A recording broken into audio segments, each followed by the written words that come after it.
Selamat datang kembali di R Entertainment. Selamat datang kembali di The Golden Cross Playlist.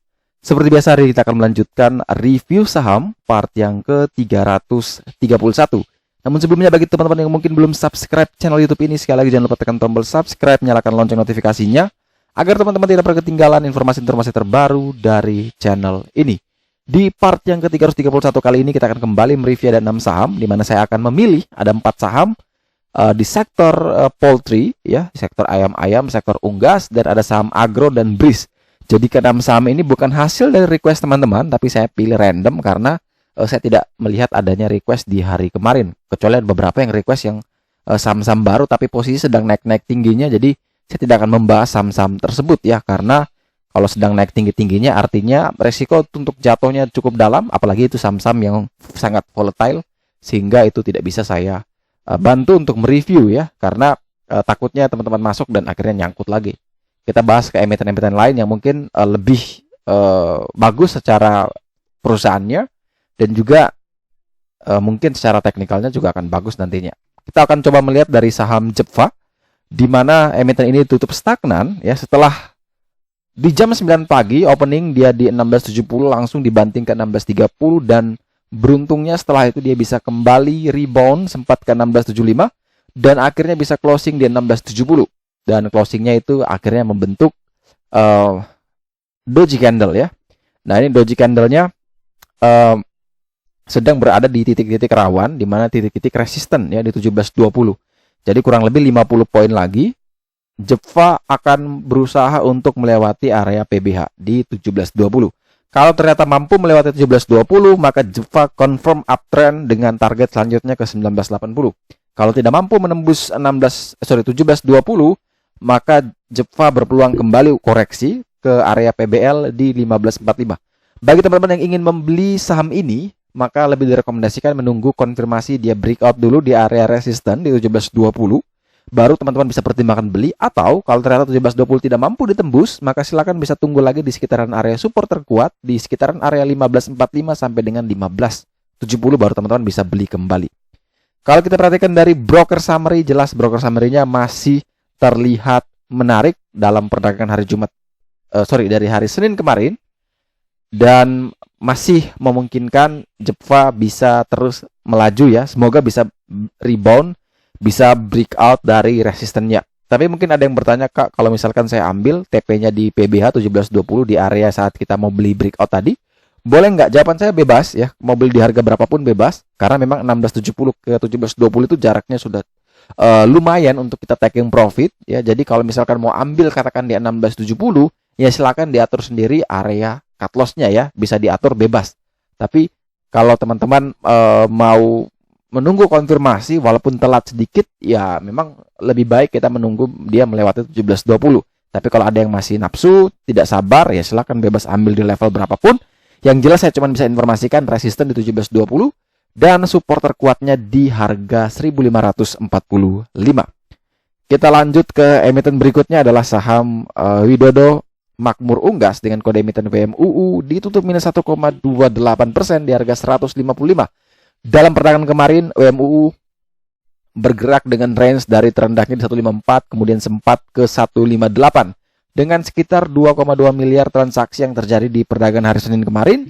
Dan WMUU masih belum menarik sekali, karena seperti yang sudah teman-teman nonton di part ke-326, di sana itu WMUU wajib breakout dulu dari 158 ya, area resisten. Kalau dia bisa lewat PBL itu, maka menarik sekali untuk WMUU. Tapi selama dia masih belum melewati 158, maka WMUU jelas masih wait and see terlebih dahulu. Tapi kita lihat broker summary, apakah di level saat ini sudah ada tanda-tanda akumulasi.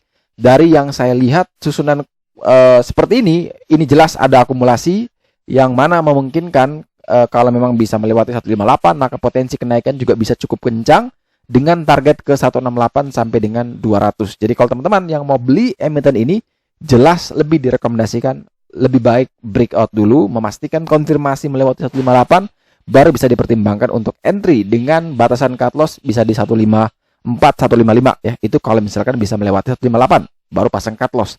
Tetapi kalau memang ternyata belum tembus 158, ya jangan dulu masuk ya, kita wait and see. Tapi kalau masih ada yang mau nekat memaksa, mau spekulatif buy, ya bebas bisa diatur. Tapi ingat level terendahnya di 150, jebol di bawah itu wajib out ya. Itu untuk mereka yang nekat sekali mau ambil sebelum breakout dari PBL-nya. Kemudian emiten poultry yang selanjutnya adalah saham Cepin, ya di mana Charon Pokpen Indonesia ini ditutup naik tipis 0,39% di harga 6.325.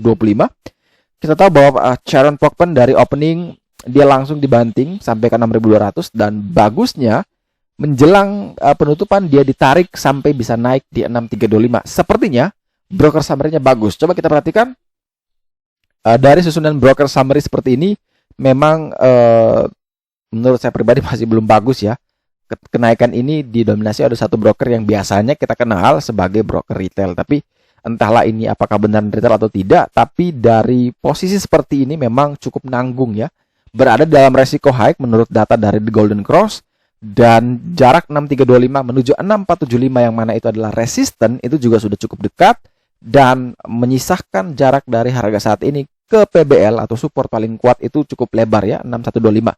Jadi kurang lebih sekitar ada 200 poin dari harga saat ini menuju ke area PBL. Tetapi kalau misalkan dari harga saat ini menuju resisten di PBH itu kurang lebih ada 150 poin. Artinya risk rewardnya sudah tidak bagus lagi, lebih besar resiko dibandingkan reward yang didapatkan. Sehingga teman-teman di sini cuma bisa diinformasikan beberapa support terdekat, support bantuan yang mungkin bisa dijadikan acuan. Di mana ada level 6.300, di situ adalah level gold line. Kemudian ada 6.210, itu adalah level grey lainnya. Kalau misalkan 6.300 itu bisa bertahan, maka mungkin area 6.300 sampai dengan 6.325 ini bisa menjadi area beli yang menarik. Jebol di bawah 6.300 ya cut loss dulu, sambil nanti kita tunggu lagi di area PBL di 6.125. Akan tetapi kalau ternyata dia tidak turun malah naik terus, karena ini sepertinya candlenya adalah hammer, maka memungkinkan kita bisa buy on breakout ya. Jadi ketika dia bisa melewati 6350, ya kita bisa pertimbangkan untuk entry, cut loss-nya kurang lebih di bawah 6.300 dengan target kenaikan adalah menuju PBH di 6475 dan target jauh 40 hari harga tertinggi di harga 6.700. Kemudian saham selanjutnya adalah saham Malindo Feedmill, di mana saham Malindo Feedmill juga ditutup naik tipis 0,65% di harga 775. Di mana dalam perdagangan kemarin Malindo bergerak dengan range 755 sampai dengan 780 dengan jumlah volume yang diperdagangkan sekitar 4,5 juta lembar saham. Dan kalau kita perhatikan bahwa dia juga membentuk candle doji setelah mengalami kenaikan atau mengalami uptrendnya. Biasanya dengan kenaikan seperti ini kemudian muncul doji, biasanya kita harus menunggu konfirmasi satu candle lagi untuk bisa menebak arah pergerakan dari emiten tersebut.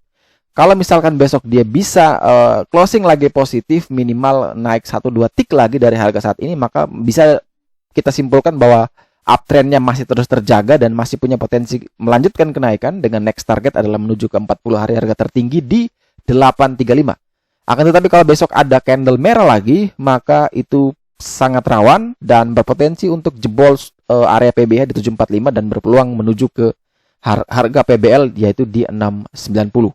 Kalau kita perhatikan dari broker summary, di sini menurut saya broker summary-nya sudah mulai menarik dan ini bisa dimanfaatkan untuk kita main pendek ya, main trading saja, tektokan. Kalau memang dia bisa besok dibanting, opening langsung dibanting tapi masih bisa bertahan di 745 750, silakan ambil di level tersebut, target kenaikan ke 835. Akan tetapi kalau setelah ambil di 745 750 ternyata terus jebol, maka silakan kawal cut loss-nya di 720, 730, silakan cut loss terlebih dahulu. Nanti kita tunggu lagi di area 690 untuk kita buyback kembali. Tapi kalau memang langsung opening, langsung dibanting jebol di bawah 745, yang jelas jangan dulu masuk. Sekalian kita tunggu di area 690 sebagai area beli, karena itu adalah area PBL atau area support terkuat berikutnya. Setelah kita bahas 4 saham poultry, kita akan kembali membahas 2 adik kakak ya, Agro dan BRIS. Di mana Bank Rakyat Indonesia Agroniaga ditutup minus 6,61% ya, kurang lebih auto rejection bawah ya. Di sini indikator The Golden Cross menunjukkan ada candle pattern dark cloud cover ya, di mana candle ini ya ciri khasnya adalah ada satu candle bearish. Ada satu candle bullish dulu, candle bullish yang besar, kemudian setelah itu ada satu candle bearish yang menyusul. Biasanya candle ini akan terus melanjutkan penurunan. Biasanya dengan catatan adalah dia berada di puncak ya. Ketika dia berada di puncak kenaikan, puncak uptrend, kemudian muncul pola dark cloud cover, biasanya itu akan menunjukkan arah pembalikan arah dari yang uptrend menjadi downtrend. Akan tetapi kalau kita lihat dari kondisi ini, memang setelah dia sudah uptrend luar biasa, setelah itu dibanting, dan ini bukan merupakan puncak sebenarnya, karena puncak mungkin kurang lebih di harga 2450. Kalau memang muncul candle pattern ini, memang barulah kita bisa hati-hati untuk antisipasi dari uptrend jadi downtrend. Akan tetapi karena di sini dia sudah jebol dari PBL, ya PBL di 2330, closingnya di 2260, maka ini sudah tidak bagus untuk kita ambil kembali, kecuali memang dia bisa naik lagi di atas 2330, artinya dia kembali mengamankan posisi di area PBL-nya, yang mana kita kenal itu adalah support paling kuat. Tapi saat ini sudah berubah menjadi resisten paling kuat. Dalam perdagangan hari Senin kemarin sekitar 241 miliar yang ditransaksikan, dan kalau kita perhatikan dari broker summary, memang tekanan jualnya begitu kerasa, ini guyurannya begitu kencang, dan memang ada kemungkinan besar ini masih bisa terus melanjutkan penurunan, dengan next target penurunan adalah menuju ke 2130, yang mana itu adalah area white line-nya dari emiten ini. Karena teman-teman tahu juga bahwa agro ini naik dari harga yang cukup luar biasa. Dalam 40 hari harga terendahnya dia dari 1080 sampai menyentuh 2920, kenaikan yang sangat fantastis. Bahkan pernah ada yang beli juga di 900 dan dia sudah jual di 1000-an. Dan itu malah bisa terus lanjut kenaikan sampai 2920. Kenaikan yang sangat luar biasa untuk emiten ini. Jadi kalau misalkan teman-teman yang ingin membeli, jelas ini belum menarik untuk dibeli. Secara teknikal belum bagus, secara bandramulogi juga belum bagus. Sehingga lebih disarankan kita wait and see terlebih dahulu. Sambil menunggu ada adjustment PBL baru. Atau sambil kita bisa melihat, memantau kalau memang dia bisa naik kembali di atas 2330, maka bisa dipertimbangkan untuk kita entry di emiten ini.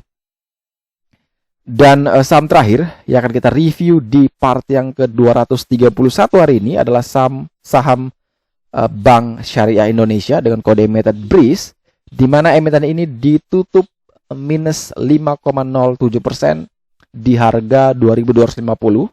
Di mana dia kurang lebih ada 4 tick lagi dia akan auto rejection bawah, namun beruntungnya dia mentok di 2230, akhirnya bisa mental closing di 2250.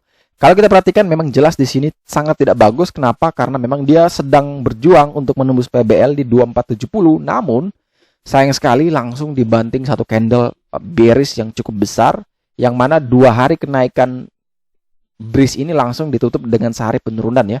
Jadi itu benar-benar rawan sekali. Jebol di bawah 220 itu sangat fatal. Memungkinkan BRIS bisa terjun bebas di bawah 2200 ya. Jadi kurang lebih bisa sampai 2000-an, bisa 2050, 2060. Itu masih ada kemungkinan atau ada potensi dia bisa ke sana. Kalau jebol lagi di bawah 2000 ya jelas low 40 hari harga terendah di area 1710 bisa memungkinkan untuk kita lihat BRIS bisa sampai di harga sana lagi. Tapi kalau yang punya harga dari waktu itu, teman-teman ingat bahwa kita pernah bilang di 1700-an, harusnya kita sudah dapat maksimal ya. Taking profit di 2800, katakan tidak sampai 2800 lah. Taking profit di 2000 pun, 2100 pun sudah lumayan banyak ya. Jadi siapa tahu ini bisa dimanfaatkan momentum penurunan ini untuk kembali bisa mengoleksi saham BRIS. Karena sampai detik ini memang masih belum diumumkan secara resmi informasi di kuartal 3 yang memang sudah kita dengar juga bersama, tapi belum secara resmi diumumkan di dalam mungkin dalam laporan mereka ke bursa ya. Jadi belum ada keterbukaan informasi resmi, cuman hanya dengar desas-desus, tapi biasanya dengan adanya itu mengindikasikan bahwa sedang dalam progres dan itu tinggal tunggu waktunya. Ketika diumumkan maka rebound itu cuman hanya menunggu waktu. Kemudian kalau kita perhatikan dari broker summary, jelas di sini broker summary-nya masih dalam tekanan yang cukup kuat ya, masih belum ada tanda-tanda bahwa sedang terjadi perlawanan. Ini benar-benar sangat cukup seimbang dengan top broker dan top sellernya, begitu seimbang jual belinya, dan ini masih memungkinkan untuk bisa terus turun. Jadi teman-teman yang ingin membeli, pertama pastikan level terakhir kurang lebih di 2200 sampai dengan 2220 itu wajib dipertahankan. Jebol di bawah itu kita jangan dulu masuk ya, kita tunggu lagi sampai ada adjustment PBL baru. Tapi kalau memang bisa kuat dan bertahan di sekitaran area 2200 sampai dengan 2220, maka itu bisa dipertimbangkan untuk membeli. Cut loss di bawah 2200 dengan target kenaikan adalah menuju ke 2420 sampai menuju ke area PBL di 2470. Oke, sekian dulu review saham part yang ke-231 hari ini. Terima kasih banyak teman-teman yang telah setia menonton. Sekali lagi jangan lupa like, subscribe, dan share agar semua informasi yang dalam video ini dapat berguna, bermanfaat, dan tentunya bisa menjadi panduan trading di keesokan harinya.